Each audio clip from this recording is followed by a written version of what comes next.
సమ్మర్లో హాట్ చాలా వేడివేడిగా ఉంది కదా. సో హాట్కి మనకి బాడీ కూల్ శారీస్ అంటే కాటన్ మల్ కాటన్. సో నేను రేట్ చేసుకున్న శారీ అందులో ప్యూర్ మల్ కాటన్. చాలా హాయిగా ఉందండి శారీ, అసలు చాలా లైట్ వెయిట్ ఉంటుంది. ఇంకా ఫ్యాబ్రిక్ 100% మల్ కాటను. సో ఇది బటర్ కలర్, దానికి అంతా బ్లాక్ ప్రింట్. నేను రేట్ చేసినంతా కూడా మీకు క్లోజ్లో చూస్తే బ్లాక్ ప్రింట్ అదే కలర్లో మీకు అంతా ఆల్ ఓవర్ శారీ అంతా బ్లాక్ ప్రింట్ ఉంది. మనకి బ్లూ కలర్లో బ్లాక్ ప్రింట్ ఇచ్చి, సో పళ్ళు కూడా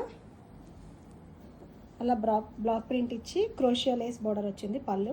దీనికి బ్లౌజ్ మీకు బ్లౌజ్ హైలైట్. సో బ్లౌజ్ మనకి క్రోషియా లేస్లో ఏదైతే బ్లాక్ ప్రింట్ ఉందో సో క్రోషియా వర్క్ది బ్లౌజ్ వచ్చింది. సో నేను దీనికి బ్లౌజు ఇలా స్టిచ్ చేయించుకున్నాను. సో నెక్స్ట్ వీడియోలో మనకి మల్ కాటన్లో డిఫరెంట్ బ్లాక్ ప్రింట్ వేసినవి నెక్స్ట్ వీడియోలో చూద్దాం. Thank you.